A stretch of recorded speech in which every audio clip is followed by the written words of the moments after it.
What's good, everybody? Appreciate you tuning in to Black Liberty. Appreciate everybody's love and support. First things first, hit the subscribe button, leave a comment, leave a thumbs up, leave a thumbs down. Let me know what you think. We got a very serious topic to talk about today. We're going to talk about reparations. Should African Americans and descendants of slaves receive reparations? In my opinion, absolutely. But you might have a difference of opinion. Leave it in the comment. So before we get into it, I want to kind of give you a brief history on why we're talking about this subject. It's because it's something that's been talked about for a while, and I feel as though it should have been happened, but there are reasons why it hasn't. It's because it's been fought every direction. Every single time this subject comes up, people want to deflect from it. So what we're going to do is we're going to get right into the nitty gritty about it and why African Americans and descendants of slaves should receive reparations in the United States of America. So let's just get right into it.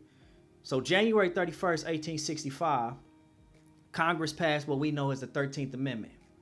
This was to abolish slavery, but it wasn't until the end of 1865, December 6th, that it was ratified.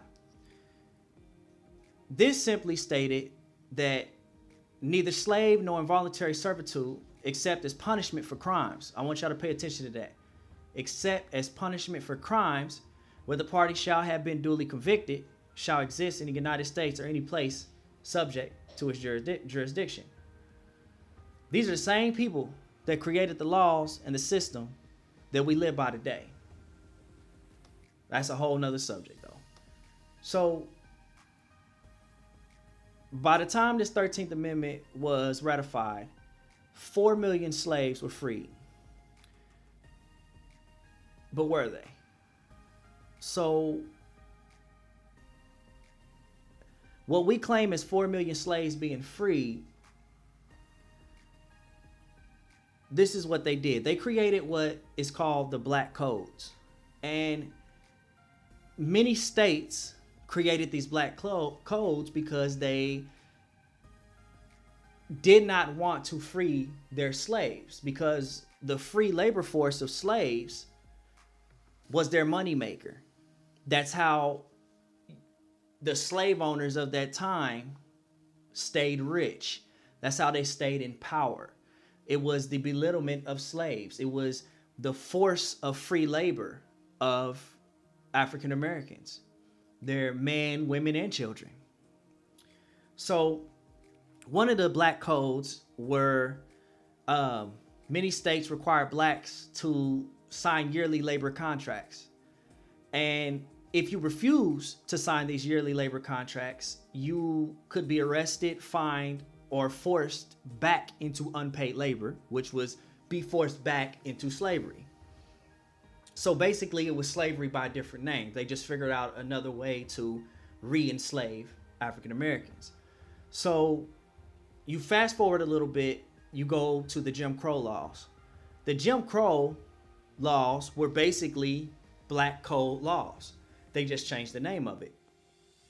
Jim Crow lasted 100 years after that Reconstruction period, up until the Civil Rights Act. So in order for whites to keep control of their labor force, places like Mississippi and South Carolina, they were the ones that created the first black codes. And some other aspects of the black codes that were created stated that blacks were required to have written evidence of employment for each year. Well, after the slaves was free, they couldn't get jobs.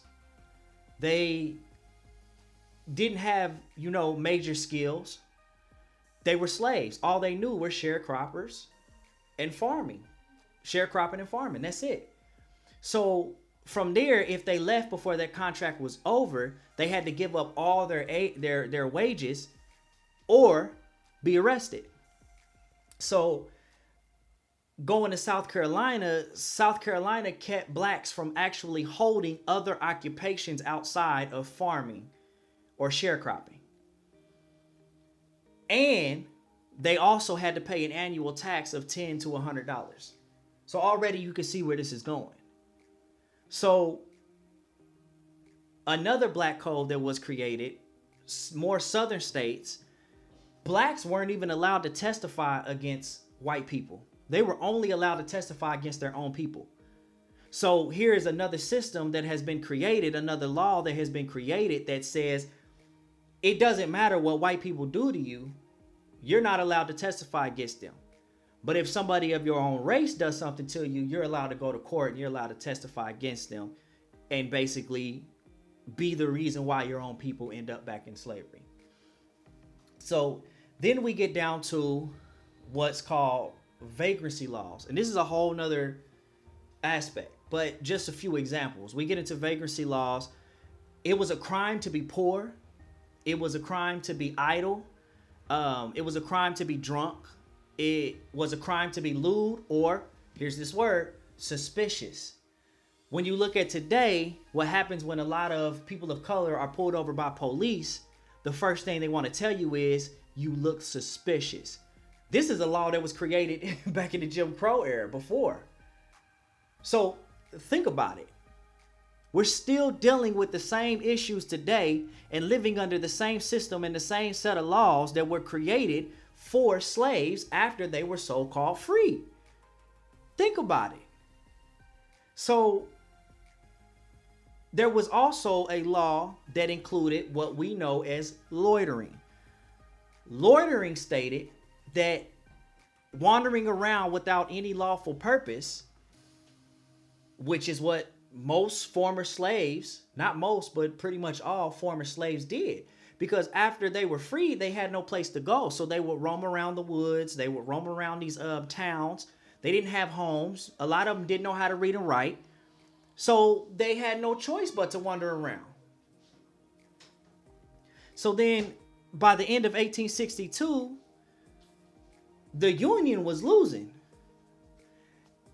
And we all know what we're taught about a man named Abraham Lincoln. And most people are really going to get upset at me. I just hit the mic, sorry. Most people are really going to get upset at me about what I'm getting ready to say. But Abraham Lincoln was not the man that they make him to be. First things first, Abraham Lincoln did not free the slaves. Let's just be all the way 100. He did not free the slaves, nor did he have any type of empathy for the slaves. It had nothing to do with the fact that these are black men, women, and children being treated less than animals. A dog is treated better than them. They are property to be sold, to be treated any kind of way, to be beat, raped, murdered. It didn't matter. So by the end of 1862, when the Union was losing, Lincoln decided to write a letter in August of 1862 to the New York Tribune. And this is a direct quote from Lincoln. I'm not making it up, okay? The quote said, "My paramount object in this struggle is to save the Union. It is not either to save or destroy slavery." Had nothing to do with it. Basically, he's saying, look, my main concern right now is to save the Union. That's all I care about.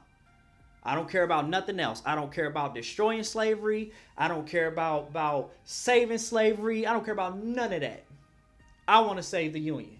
So that right there lets you know that him so-called freeing the slaves, there was what's the word I'm looking for? There's a misunderstanding. Not even misunderstanding. They teach you that he freed the slaves in order to deflect from what he really wanted. So he could care less about freeing the slaves. The reason why he created the Emancipation Proclamation was because he hoped that freeing the slaves, the freed slaves would then rush and join the Union Army.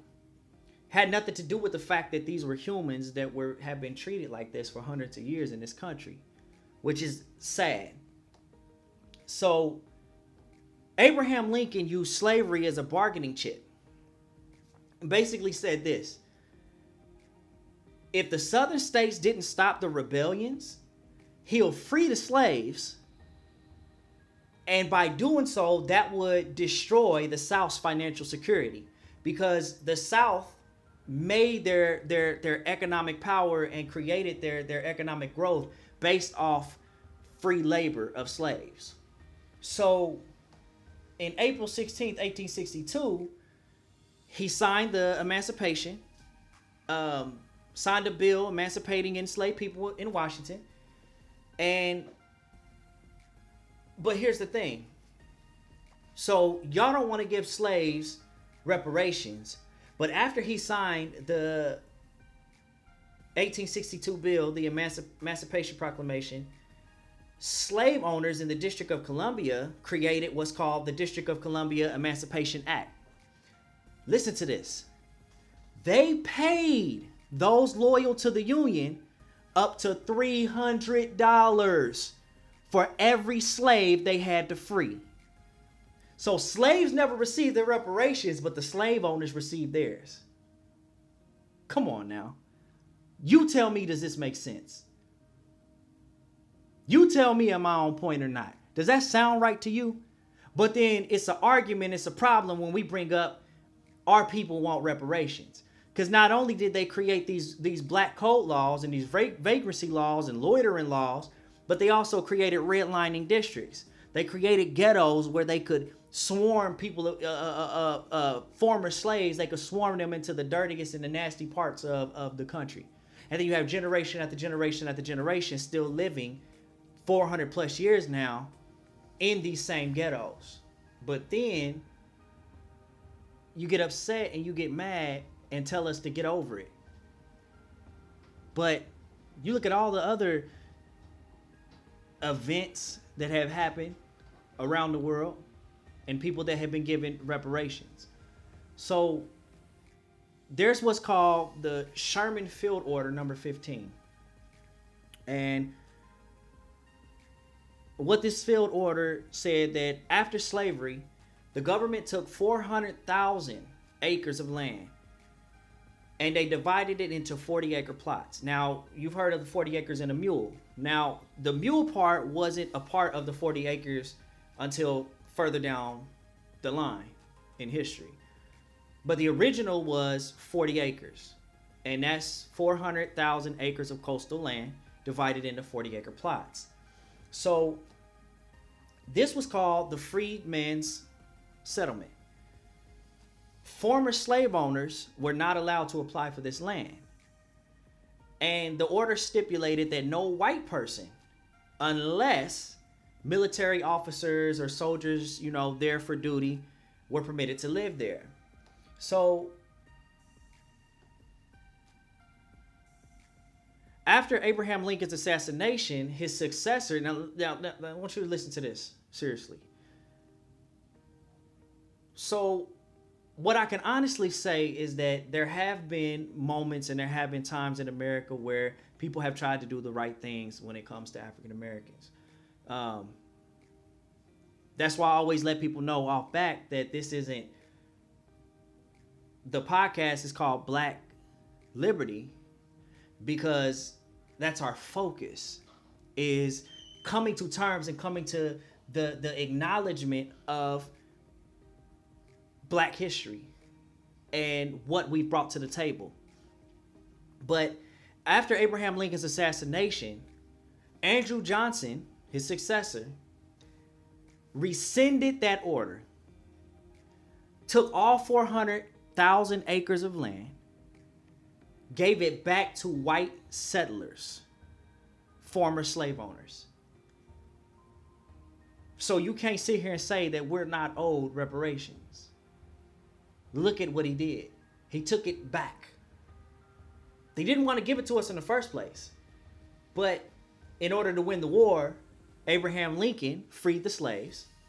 And then after he was assassinated, Andrew Johnson took back the land that was given.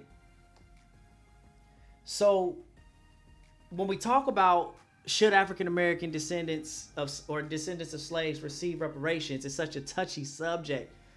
And it shouldn't be. It shouldn't be. If you get upset because African Americans say, hey, we deserve reparations, it's like it shows your true colors. Okay, you have to think about the race in this country. You have to think about this. Think about America as a track and field, a racetrack. So Europeans in this country have been given a leg up. And you have to understand that white privilege isn't just an economic thing. White privilege doesn't mean you're rich. No, white privilege is more so a mindset because you've been taught that you're superior. But think of it as a racetrack. So Europeans in this country have been given 10 laps. You start off 10 laps ahead of everybody else, and then once you hit your 10 lap, then everybody else has to catch up. So then it becomes this vicious cycle of playing catch up, and that's what our people in this country, minorities, have been doing since the foundation of this country, playing catch up. And no matter what we do, Europeans are constantly circling around why minorities in this country are constantly going, catch up, never catching up. So when we talk about reparations, you can't tell us to get over it. So just some prime examples, okay? The Jews received reparations for the Holocaust, and the Holocaust only lasted 4 years. So the oppression of African Americans in this country has lasted 400 plus years. And we're still dealing with the same system and the same laws that were created hundreds of years ago. We're still dealing with the same stipulations. We're still trying to break free from this narrative that blacks, when they were brought over here on slave ships, didn't know how to read and write. Let me explain something to you. They knew how to read and write. They just didn't know how to read and write English. They spoke a different language over in Africa. They didn't speak English. They knew how to read and write. So the Jews received reparations. The survivors of Japanese internment camps received a payout of $1.6 billion, which today would be 2.3 to 3.2 billions. So somebody could bring up the Tuskegee Airmen and Rosewood. They were given not reparations, they were given settlements that equaled out to nothing compared to what they should have been given. We're talking 400 plus years of oppression. When the slaves were freed, 4 million slaves were freed. But from the start of the Atlantic slave trade up until the freedom of slaves, we're talking 4 billion or more men and women and children raped, murdered, tortured, beat, separated from their families. And generation after generation after generation now, up until today, still dealing with the after effects of this. Come on now. You tell me, does that sound fair or not? So, should African Americans in the United States receive reparations? Yes, they should. Why is this even a question? So, when you look at what African American people in this country have contributed and gone through for hundreds of years, why wouldn't you give them reparations? Now, we've tried to build our own. We've tried to play by the rules. We've tried to fight for freedom. We've tried to fight for justice. And it's the same thing over and over and over again. You hear the same narrative. Well, if y'all stop committing crimes, let's be all the way honest and whatnot. Most crimes in America are not committed by people of color. And you can go on the FBI database and it gives you the numbers right there. But that's a whole nother story. So just a couple of places real quick that I feel as though I'm going to mention where we've had our own, and because of European status in America and the hatred and the narrative that the things that they were taught growing up about the foundation of this country, these incidents were prime examples of why we have not gotten to a point where we can hold our own economic status in this country. So 1921, Tulsa, Oklahoma, had our own town, had our own hospitals, schools, had our own libraries, had our own theater, pharmacies. We had our own lawyers. What happened? Tulsa, Oklahoma, a black teenager was lied on by a white woman. White folk went in and destroyed the town, killing over 300 people. And even some of the people that lived through it said that they remember hearing planes flying over and bombs being dropped. That's one. Let's go to Colfax, Louisiana, massacre, 1873. This is 7 years after the Civil War. So April of 1873, 150 black men were murdered by white men for simply trying to freely assemble at the courthouse. They were shot with guns and cannons for simply trying to exercise their rights and freely assemble. They were murdered. They were gunned down, shot with guns and cannons. And the death toll of it is not even really known because the bodies were thrown into the river, in which that's why they call it the Red River in Colfax, Louisiana. So then let's go down to Wilmington, North Carolina, massacre in 1898.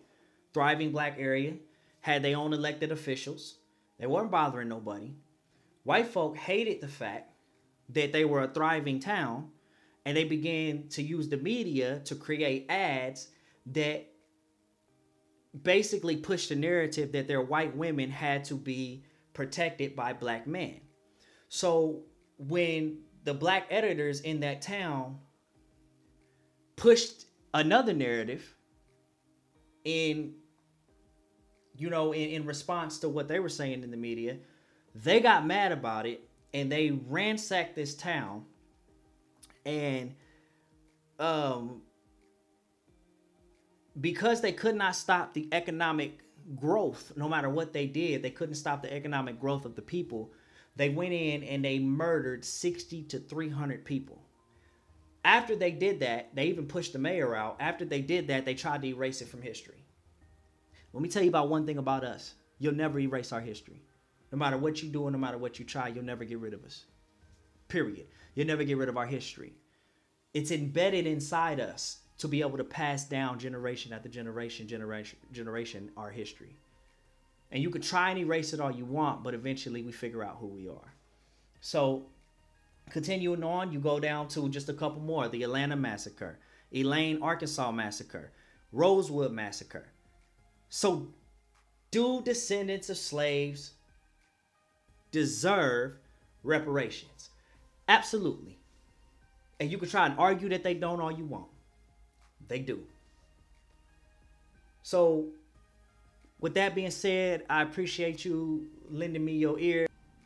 Continue to love, continue to grow with one another. All we want to do is speak the truth, get the history out there. And again, I appreciate everybody lending their ear to me. Hit the subscribe button. Don't forget, leave a comment, thumbs up, thumbs down. Even if you disagree with what I'm saying, or you would like to add to the video, please leave a comment or inbox me. I am more than welcome and open to that. So again, I appreciate everybody. Love everybody. God bless. This is Black Liberty.